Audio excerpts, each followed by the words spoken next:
enable closed. Thank you, Ricky. We'll just be getting closed captioning going up in just a moment as well. I appreciate everyone's patience. I'm going to try this for the third time. Welcome everyone to our introduction to the new SAMHSA advisory on the identification and management of mental health symptoms and conditions associated with long COVID. You guys have been doing a wonderful job letting us know where you're joining from. Wonderful to see you all. This is, let me go to the next slide. A few housekeeping items before we get started. You have been muted upon entry and you all got to see a crash course on our pre-session huddle that we thought we were going to do, but we had tech difficulties. This is being recorded. As I mentioned, you have been muted upon entry and you are unable to share video. If you have any tech questions, please in the chat, go ahead and type tech help and we will get to you on the back end to make sure you can see and hear us today. There is going to be a Q&A segment during the presentation a little bit later. So please hold your questions for that and please feel free to put them into the Q&A box that you see down at the bottom taskbar. At the end of today's webinar, we are going to ask that you complete a brief survey so that you can help better inform our practice in the future. Following today's session, you'll also receive a follow-up email with the slides, the recording, and the information on how to access your certificate of attendance. Attendees who attend at least 30 minutes are eligible for that certificate. This event is closed caption, and please follow us on social media at MHTTC.org.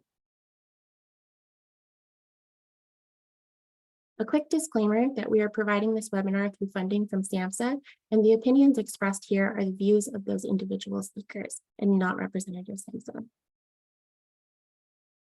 We want to recognize that our network and speakers strive to use affirming, respectful, and recovery-oriented language in all of our activities.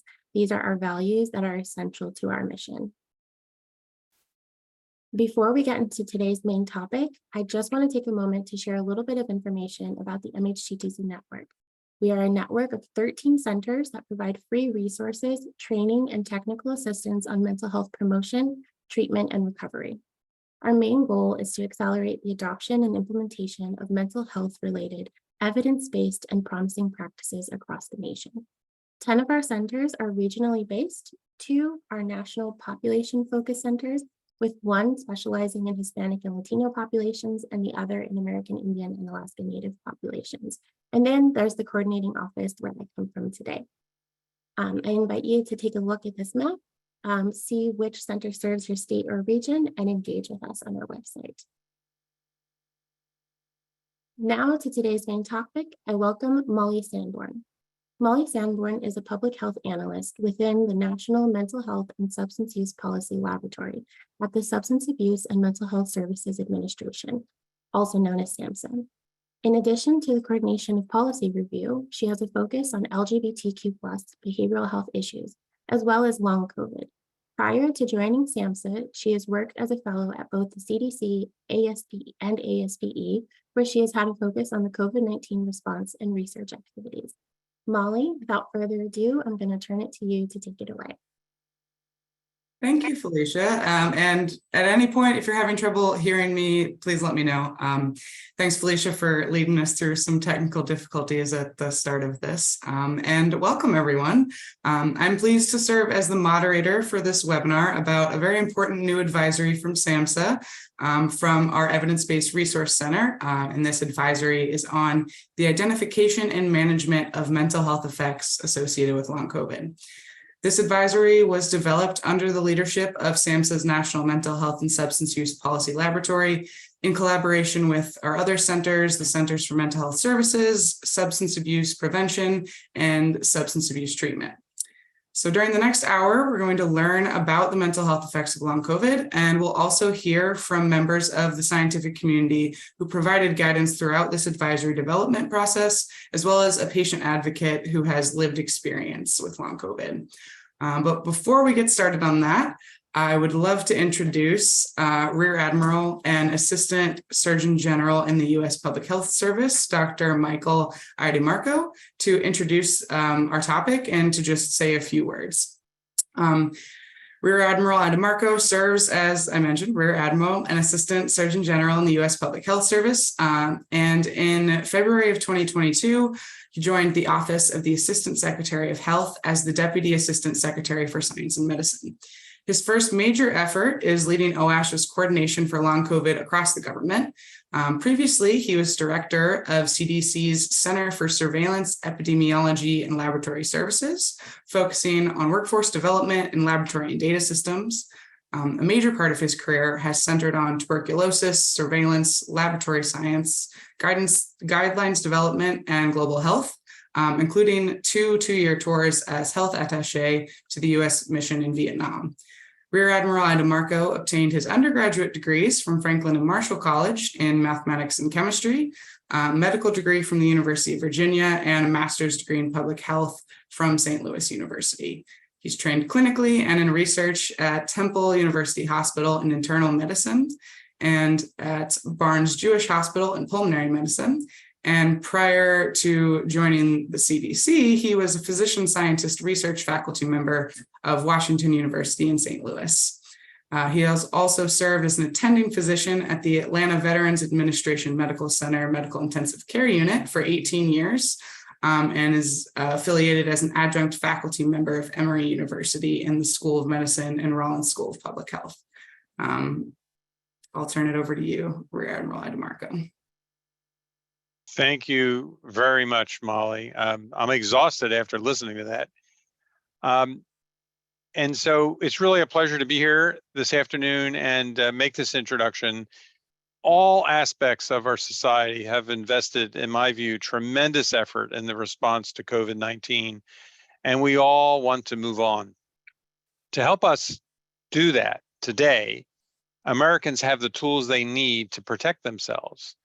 And at the same time, millions of adults and children continue to experience new or recurring sets of symptoms or conditions for weeks, months, or even years after infection. Patients have coined the term long COVID, which includes neurologic health impacts such as cognitive impairment, sleep disturbances, and fatigue. But it also includes symptoms and conditions less likely to be associated with long COVID, such as depression, anxiety, post-traumatic stress disorder, etc. And the interplay is significant and substantial. A little over 1 year ago, President Biden issued the presidential memorandum and fact sheet directing the Secretary of Department of Health and Human Services to coordinate a whole of government response to the longer term effects of COVID-19, including work to mitigate long COVID and associated conditions. This mobilized us to advance our nation's understanding of long COVID, promote high quality health care for patients, and help individuals access supportive services, especially those from communities disproportionately affected by the pandemic. To facilitate this work, Assistant Secretary for Health Admiral Rachel Levine convened the Long COVID Coordination Council, comprised of senior officials from 14 federal agencies. In HHS, this has included many offices and agencies like the Substance Abuse and Mental Health Services Administration, which has been a critical partner in the government response. Together, they published the services and supports for longer-term impacts of COVID-19, and separately, the National Research Action Plan as a call to action last August. The services and supports for longer-term impacts of COVID-19 report outlines over 200 federally funded support and services that may be available for individuals experiencing the longer-term effects of the pandemic. The National Research Action Plan provides an overview of current U.S. government conducted or funded research and proposes a comprehensive and equitable research strategy to inform our national response for long COVID and associated conditions. SAMHSA's newest long COVID advisory on the identification and management of mental health symptoms and conditions associated with long COVID continues to enrich our understanding of long COVID, its identification, diagnosis, and treatment, providing greater insights for providers to draw from in improving the overall health and wellness of people living with long COVID. As we encounter family members, neighbors, friends, colleagues in our communities, who are experiencing the longer term impacts of the pandemic. Remember that these include bereavement and mental health and substance use challenges. Collaboration in many areas is necessary to address long COVID. Healthcare providers remain critical partners. We at HHS are committed to this crisis in the long term. The response must go beyond the federal government and include all levels of government, academia, industry, public health institutions, advocacy organizations, and everyday citizens like you. I ask that you pay attention to the needs of those affected by long COVID and join us in this important ongoing work. Thank you very much. Thank you, Rear Admiral DeMarco. And we appreciate you providing, some context on long COVID, as well as, the federal government's response. At this time, I would like to introduce the rest of our panelists. So if you go to the next slide, please. So we just heard all about Rear Admiral DeMarco's very impressive background. Our next panelist is Dr. CJ McKinney. Dr. McKinney is a public health advisor within SAMHSA's Center for Mental Health Services. Alongside his administration of assigned mental health block and discretionary grants, he has a focus on the coordination of long COVID activities, as well as utilization of data collected across SAMHSA's grants and programs. Prior to his work with SAMHSA, he spent 15 years working within community mental health systems as a researcher and an evaluator. Our next panelist is Cynthia Adenig. Cynthia is a person with lived experience with long COVID, as well as a long COVID patient advocate. She developed long COVID in March of 2020, which resulted in her hospitalization for starvation, multiple life-threatening illnesses, and visits to emergency rooms over 30 times. With a personal understanding of disabilities and long COVID symptoms, she embarked on a mission to advocate for patients. Cynthia is the co-founder of the BIPOC Equity Agency, a multidisciplinary consulting agency that is led by women of color who have long COVID. BIPOC Equity Agency specializes in promoting equity in research and healthcare. It strives to address disparities in a variety of fields concerning individuals from marginalized communities. Cynthia serves on the board of SolveME and the Core Lived Experience Advisory Board at Mount Sinai. Her experience prior to contracting long COVID involved working as a marketing specialist for minority and women-led organizations, as well as on political campaigns. And lastly, our final panelist is Dr. Elizabeth Unger. Dr. Unger is chief of the Chronic Viral Diseases Branch in the Division of High Consequence Pathogens and Pathology within the National Center for Emerging and Zoonotic Infectious Diseases at the Centers for Disease Control and Prevention. Her branch is responsible for the myalgic encephalomyelitis chronic fatigue syndrome program and has participated in CDC's long COVID work. So very excited to have all these panelists with us. Can we move to the next slide? I believe we have a poll question for our audience. Felicia, would you be able to bring that up for everyone? We just, want to get a feel for whether people in the audience have personally or know anyone who has experienced symptoms of long COVID. So we'll give you all a moment to answer that.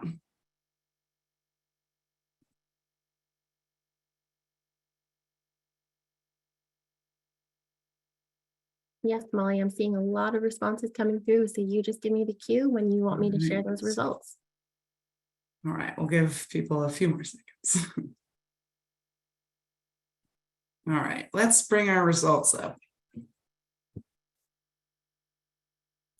All right, so it looks like we have a pretty decent portion of our listeners today who have experienced or know someone who have experienced symptoms of long COVID. So that is, very good information to have. And I think that this advisory and that this panelist discussion will be very interested for people who have, a personal investment in long COVID. So I think now I'm going to turn it over to Dr. Joy Burns of Apt Associates, who led the development of this long COVID advisory, so she can give us some more information about the advisory. Joy? Great, thanks, Molly. I'm excited to talk about the advisory today. The purpose of the advisory is to provide clinicians who treat patients with long COVID information to accurately identify the disorder, refer patients to available resources, and support to use an interdisciplinary approach to treat patients holistically. I'd like to begin by sharing the definition of long COVID as we defined it in the advisory. This definition comes from the National Research Action Plan, the NRAP, and though the definition continues to evolve as further research emerges, we defined it according to the NRAP as signs, symptoms, and conditions that persist or develop after an initial COVID-19 infection that exists 4 or more weeks after the initial period of infection. It may affect multiple symptoms in the body. It may show a pattern of relapse and remission and progression or worsening over time, with a possibility that severe or even life-threatening events may occur months after an infection. Long COVID is not a single condition, but rather it represents many potential overlapping entities, likely with different biological causes and sets of risk factors and outcomes. Other terms people will refer to long COVID. They'll call it post-COVID syndrome, post-acute COVID-19, chronic COVID-19, long-term effects of COVID, and long-haul COVID. As of yet, there is no single test for long COVID, and we do not yet fully understand the underlying pathophysiology. However, we do know that long COVID is real and has had a serious impact on mental health. Okay, next slide.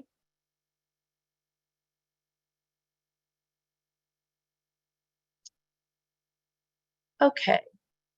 Now, long COVID does not impact everyone equally.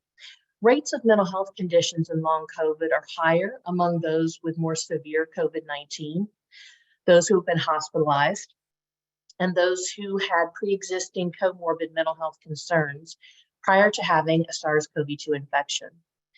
Additionally, rates are elevated among women and racial minority populations, including Black, Hispanic, or Latino, and American Indian Alaskan Natives. Next slide. I'll go ahead and start talking about some of the mental health symptoms and conditions frequently reported among those who experience long COVID. As Rear Admiral Ida Marco mentioned, depression is reported by approximately 41% of adults with long COVID 6 months following onset of COVID-19 symptoms. Fatigue, anxiety, and/or sleep disorders have been reported by approximately 1/3 of adults with long COVID. 1 in 5 adults report symptoms of obsessive compulsive disorder following hospital treatment for COVID-19, as compared to a lifetime prevalence of only 2% of OCD among adults in the US. Post-traumatic stress disorder, this is diagnosed reportedly, is reported in approximately 14% of adults with long COVID 3 or more months after a COVID-19 infection. There's an evidence of a greater risk based on a 1.27 hazard ratio for a psychotic disorder diagnosed at 6 months following a COVID-19 diagnosis as compared to people with another respiratory tract infection. And among people who are not hospitalized 6 months after a COVID-19 diagnosis, individuals had a higher probability of being diagnosed with their first substance use disorder based on a 1.21 hazard ratio compared to people recovering from influenza. Just as rates of mental health conditions among those with long COVID does not affect everyone equally, neither is the risk of getting long COVID equal for everyone. Next slide.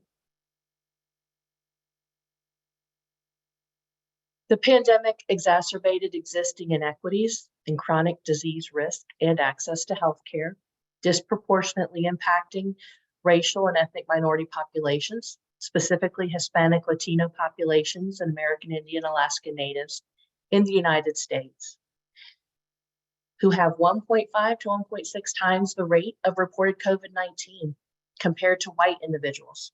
In addition, Hispanic, Black, and American Indian, Alaska Native populations have higher rates of hospitalization for COVID-19 as compared to white Americans. Individuals with physical disabilities experienced increased rates of COVID-19 infection, hospitalization, and deaths compared to non-disabled people. In 2020, COVID-19 was the #1 cause of death among those with an intellectual disability, compared to the #3 cause of death in those without intellectual disabilities. People who identify as LGBTQI+ are more likely to contract COVID-19 than those individuals who do not identify as a sexual or gender minority. One possible reason for this could be due to an increased exposure and infection risk from working in the service industry. Also, an elevated rate of smoking as compared to other populations has been suggested. Next slide. Social determinants of health, which are the conditions in the environment where people are born, live, work, play, worship, age, and thrive, has long impacted mental health. A few of these examples during COVID-19 include economic stability. COVID-19 symptoms reduced employment attendance. Racial and ethnic minority populations and LGBTQI+ populations were more likely to experience unemployment or reduced work hours during the pandemic. Healthcare access and quality. Populations that identify as LGBTQI+, people with disabilities, and racial and ethnic minority populations face stigma and discrimination in healthcare settings that may decrease their likelihood of seeking healthcare services, especially for mental health concerns. Racial and ethnic minority populations were more likely to live in medically underserved areas as compared to white populations. And long COVID is more likely to affect those who live in medically underserved communities due to their higher risk for serious disease. Racial and ethnic minority populations are disproportionately more likely to live in high density areas that increase exposure to COVID-19. People who live in congregate settings such as nursing homes, group homes, long-term care settings, and prisons are exposed to COVID-19 and more frequently and for longer durations. And people who lack reliable transportation may use public transportation, which can increase exposure to COVID-19 and delay access to care. Next slide. So on the screen now are actual pages from the advisory from Appendix B. And Appendix B contains resources for assessing and treating the mental health symptoms and conditions frequently reported by patients experiencing long COVID. All of the resources have direct links so you can easily access them. For example, patients describing symptoms such as what is commonly referred to as brain fog, but could be described as difficulty concentrating on tasks or losing their train of thought. We have provided a direct link to the MOCA cognitive assessment and others in this appendix. Patients describing conditions such as anxiety, we have linked directly to the Beck Anxiety Inventory and the GAD-7. Additionally, we provide suggestions for therapeutic interventions. Next slide. In addition to the resources for assessing and treating mental health symptoms and conditions of long COVID, this advisory has linked resources to support the patient, including peer support groups and advocacy organizations. We also link training opportunities for clinicians who may want to learn about the latest information on long COVID, as well as federal resources such as the centralized website on long COVID.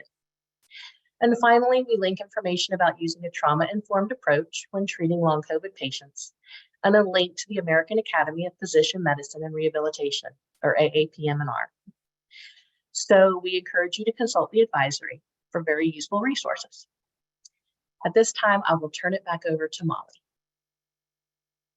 Thanks, Joy, for taking us through the advisory. At this point, we're going to move on to our panelist discussion. So if we could move to the next slide, one after this. There we go. So our first question that we're going to ask our panelists is, what are barriers that patients face when they're seeking care for their long COVID symptoms? And I would first like to ask Dr. Elizabeth Unger for her thoughts on this. Oh, thank you. Joy's already mentioned some of these because all of the factors associated with social determinants of health affect health inequity. But, you know, there's costs to insurance or inadequate insurance, distance and traveled to access clinics, long wait lists and others. But a unique barrier that's faced for patients seeking that, for patients with mental health symptoms associated with long COVID is that they may be afraid or unwilling to acknowledge these symptoms. And that's because the patients are very misunderstood, particularly the group of long COVID patients that resemble the ME/CFS-like patients that have very real medical problems, but whose tests come back with no routine tests come back with no abnormalities. Patients are often, healthcare providers are often unfamiliar with this form of the syndrome and can be very dismissive of patients and attribute everything to their mental health, depression or anxiety. And SAMHSA has been very careful in how they describe this as mental health associated with long COVID, because long COVID has a lot of medical factors that really need to be taken care of. So I think healthcare providers need to be aware of this dynamic and support their patients, and in understanding that they understand that they have mental health concerns that could be addressed at the same time that they have medical conditions that also need addressed. And that is a reason why multidisciplinary approach to care for long patients with long COVID is really most helpful. Thank you. Thank you, Dr. Unger. Next, I'd like to ask if Cynthia could give us her perspective on the barriers that patients face when seeking long COVID care. Thank you for having me. I'm looking forward to this conversation as it involves so much nuance that's needed to really uncover all the layers of why mental health is struggles are so prominent with long COVID. And I will do that by a story. As some of you know, I almost died at my local hospital, ER, here in Northern Virginia. It's been at least 3 times in the last 6 months, sadly. Most recently, a little over 2 weeks ago. And I was denied care, disability accommodations, and they had me escorted out by security after I went to the hospital by ambulance. I was struggling to eat and drink and breathe. I was choking in my sleep from a sleep disorder that I have developed, triggered by the poor air quality from the Canadian wildfires, and I had a sinus infection as well. And so I had also had another incident in January where this happened, and I had to go to the hospital for care, ER for care. And as some of you guys know, I began my organization, BIPOC Equity Agency, because in March in 2020, when I experienced my long COVID symptoms, the same thing happened. I went to get care for fluctuating oxygen and heart rate, and I was threatened with arrest and escorted out by security in one of those incidences as well. And so we are continuing to see a repeat of history 3 years in spite of the fact that I am now diagnosed with multiple chemical sensitivity, mast cell activation syndrome, postural tachycardia syndrome, all of the major long COVID associated conditions. I am one of the rare Black women that have these actual diagnoses, and yet still I am being escorted out by security. And the reason was the doctor didn't like my aggressive tone. When I looked at my notes, that's what I saw that she wrote down. And I'm not sure how a person who lost mobility and was experiencing an adverse reaction and had developed tremors could have an aggressive tone Not sure how that happens, but that just shows just how many layers there are to the different hurdles that we have. It's not just physician education that is lacking, which is true, but many of us, especially people of color, experience hostility, a palpable hostility when we go to seek care. I've also experienced hostility when I see specialists as well. Just for being there, I had a rheumatologist get angry and threatened to call my doctor as to why I was even in his room, even though she referred me to him because of my issues with care. So there's so many layers to why there's hurdles, but I'm glad to have survived, and I'm thankful for the opportunity to fix these systemic issues, because it did not begin with long COVID. It's been here for a long time, especially with invisible illness, and now we have the avenue to make some corrections to what should have happened a long time ago. Thank you so much, Cynthia, for both for being here and for sharing your perspective and your experience. We really genuinely appreciate you being here, and are glad you're still here. I'd like to move on to our next question for our panelists. What are the best ways to connect resources to the people who need them? And for this question, I'd love if Dr. McKinney could provide a little bit of his perspective. Yeah, there's two main ways in which we're really, or two main groups that we're trying to get the information out to, and that's the frontline providers and also the patients themselves. We provide the information through the frontline providers through a variety of resources, webinars such as this. We put our publications online, and we have consistent communications with state behavioral health departments and public health agencies. And we really require those state level and local agencies, along with the organizations, to really disseminate that information among their providers, and then really reinforce that the providers need to be providing this education to the patients themselves too. And really that's the link. We can get the information to the organizations, we can get them to the providers, but we really do rely upon the providers themselves to get that information to the patients and help them understand their disease process. So, that's really how our focus is, and we'll continue to be providing our webinars and information, but my emphasis really is on those frontline providers are really the best source of information for patients, and the best ones who can guide them.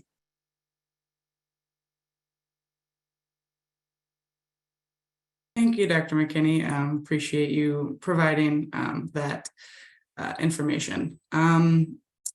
We have one more question for our panelists before we address some of the questions that we've been getting from participants.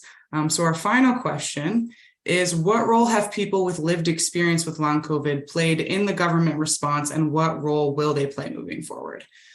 So first, I'd love if we could get some information from Rear Admiral Adamarco and Dr. Unger about this. Yes, thank you.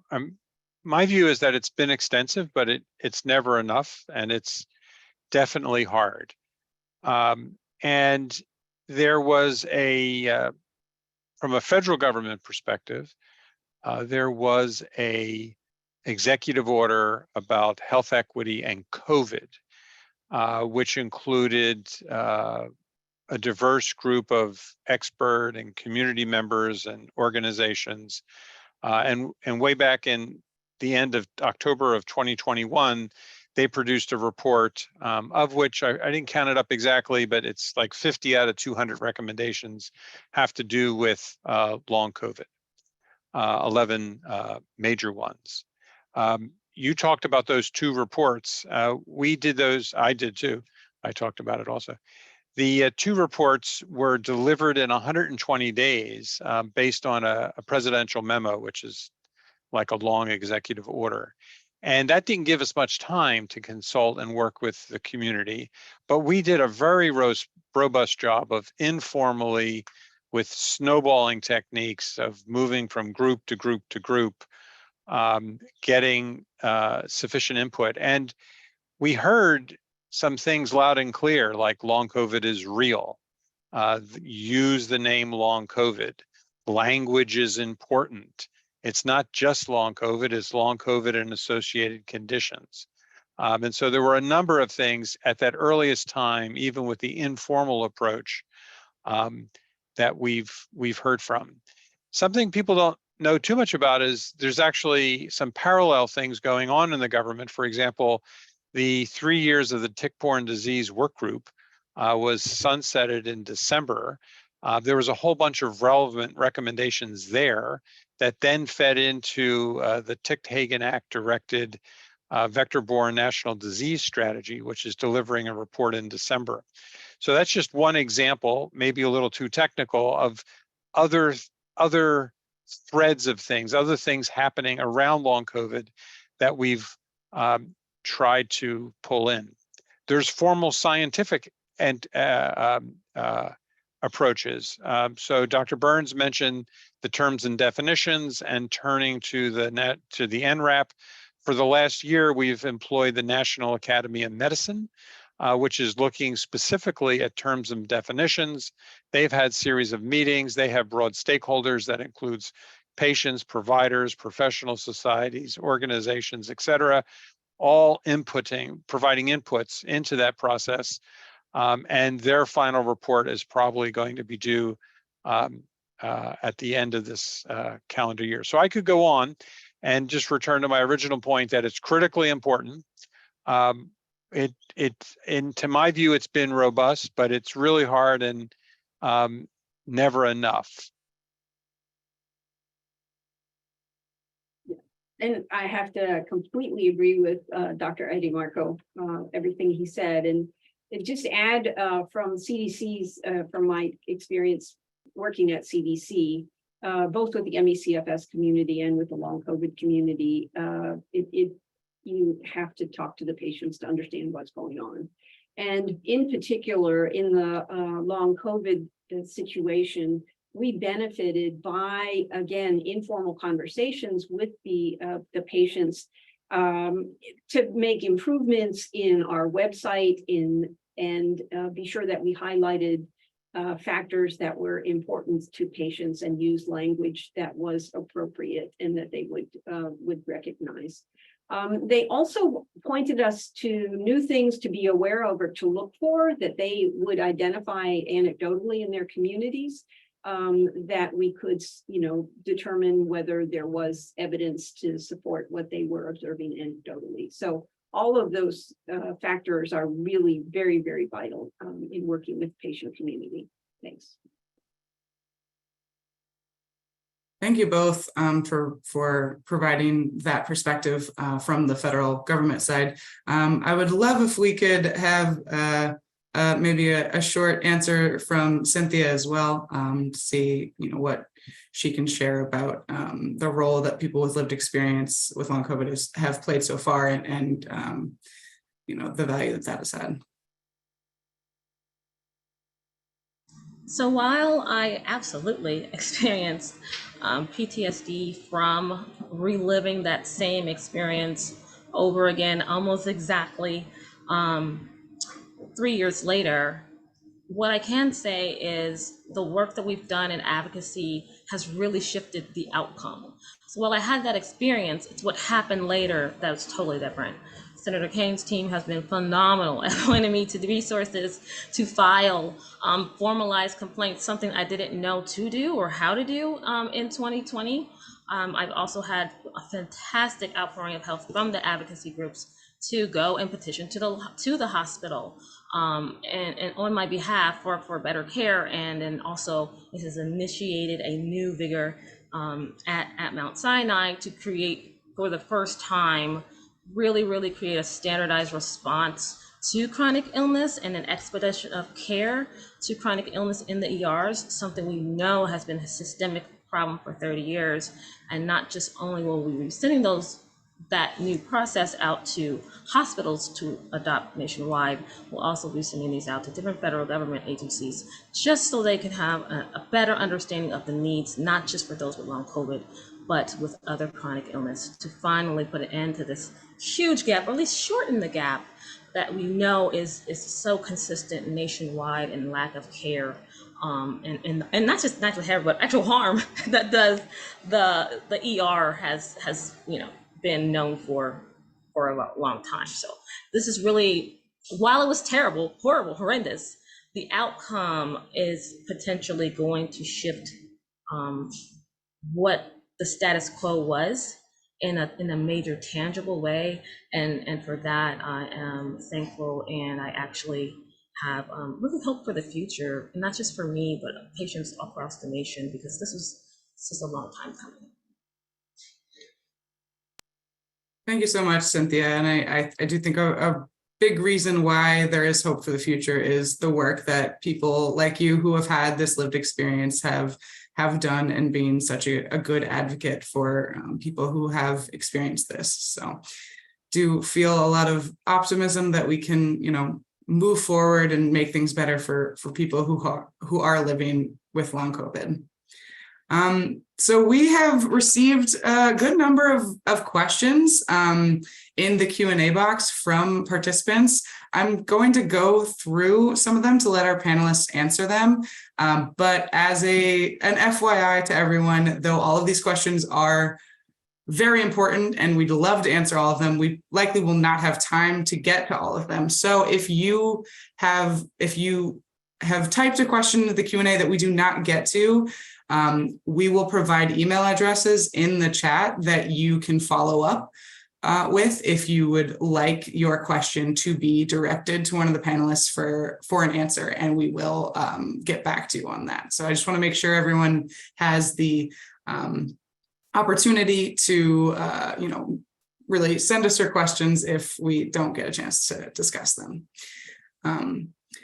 So I guess I'm going to go in order of how they've come in. So the first question that we have is, are there any stats on cases of agoraphobia among long COVID patients?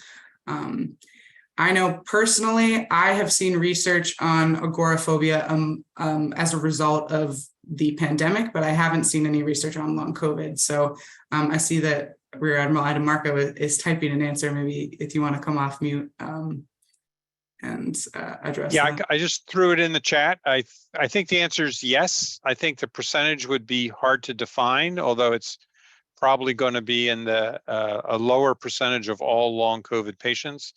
And Dr. Unger may have some clarification, but that's what we know at this time.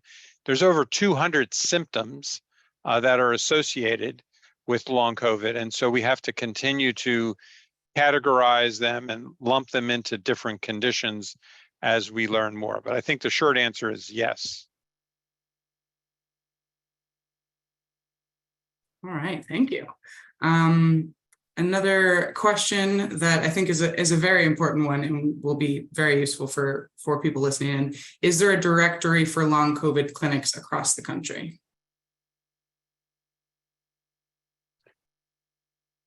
So this is Michael again. There's not one national directory, just like we don't have a national directory for all primary care.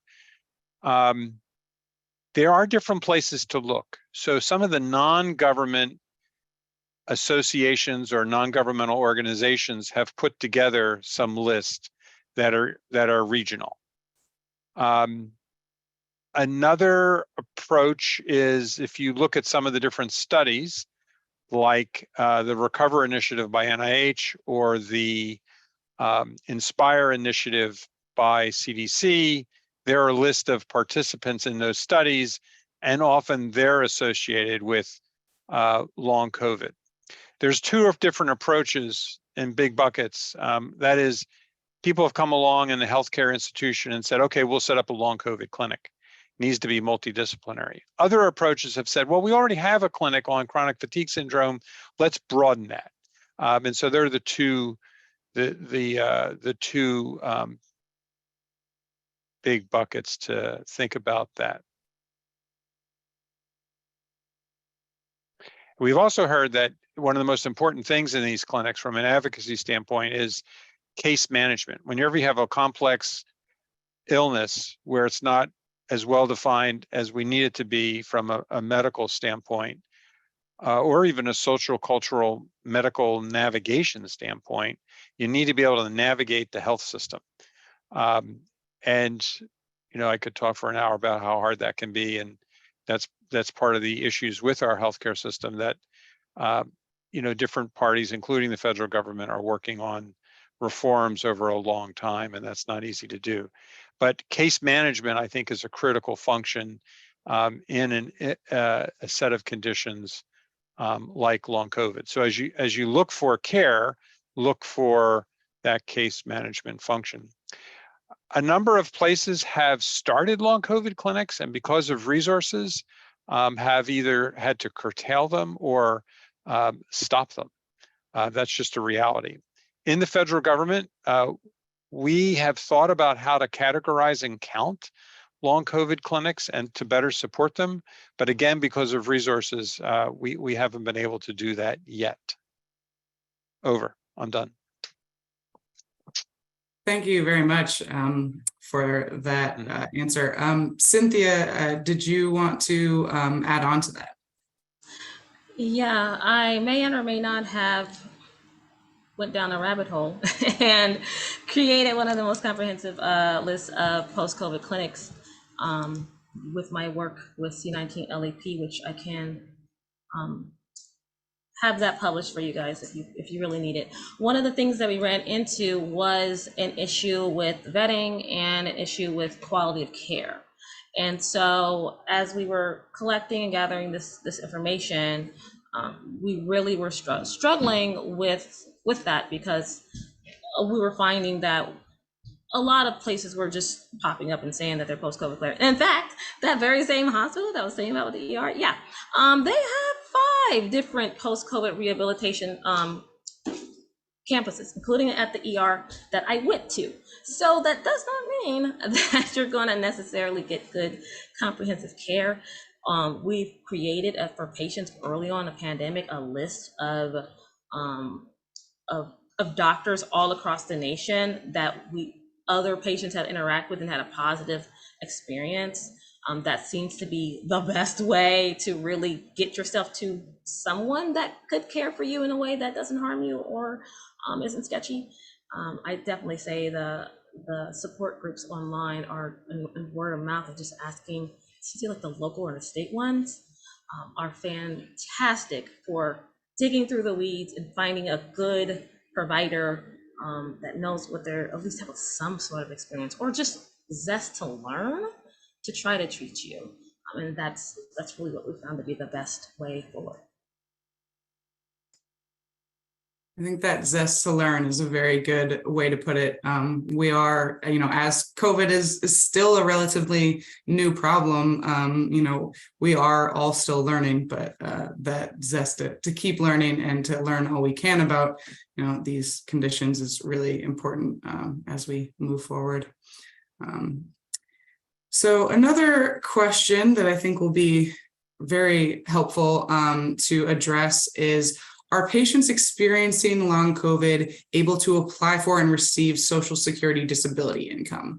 Sounds like they would need it to keep up with medical expenses and due to the disabling symptoms that make attendance to work much more difficult.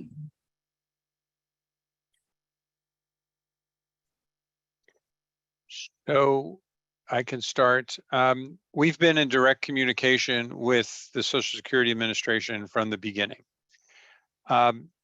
This community here, better than I, understands the broad range of what disability means. It's defined differently. And even in the more physical, direct sense, if you just compare, say, the VA, the Veterans Administration, to Social Security Administration, there's different definitions across the federal government and the state government and in the Indian Health Service, et cetera.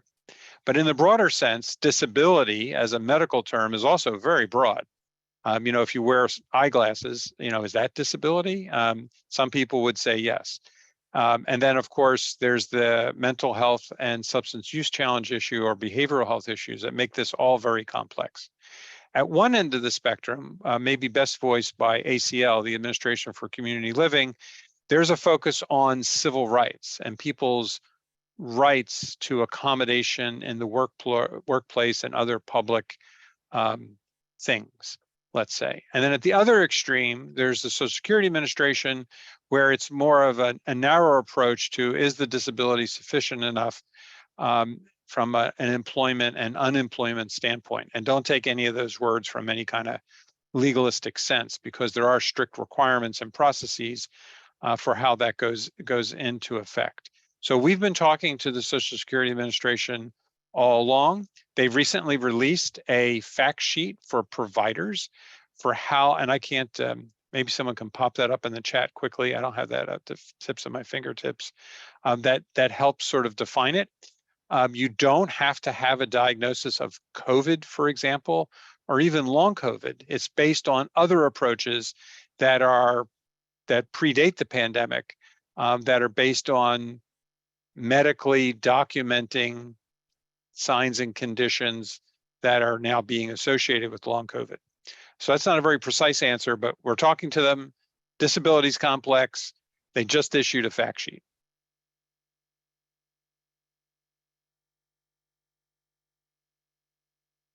Thanks, Rear Admiral DeMarco. If no other panelists have anything to add, I can add a few of my things.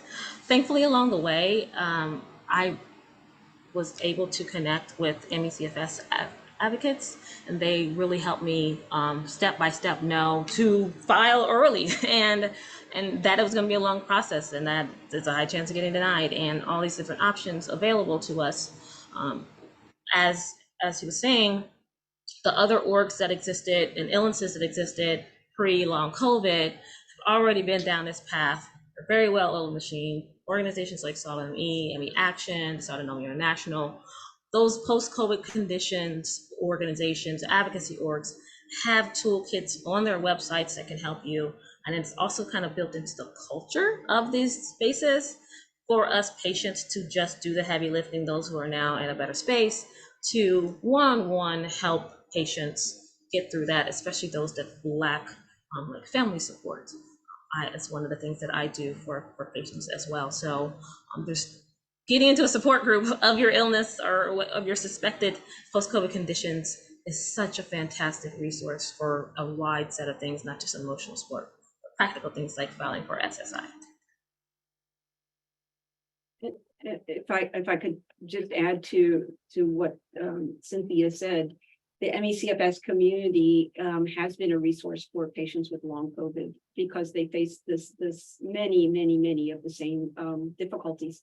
And Social Security had a special guidance for healthcare providers to assist them in getting disability for their patients with MECFS. So I think the same pathway is kind of being taken to allow for the Social Security is required to have documentation of medical problems. And it's you have to do this very carefully for patients with MECFS and the long COVID kinds of illness that resemble MECFS. And I should say that we're putting MECFS and long COVID, and Dr. Eddie Marco mentioned the tick-borne illness, all into this big umbrella of post-acute infection-associated illnesses. So I think that they're finally getting the attention that they really needed and deserved. They are very misunderstood.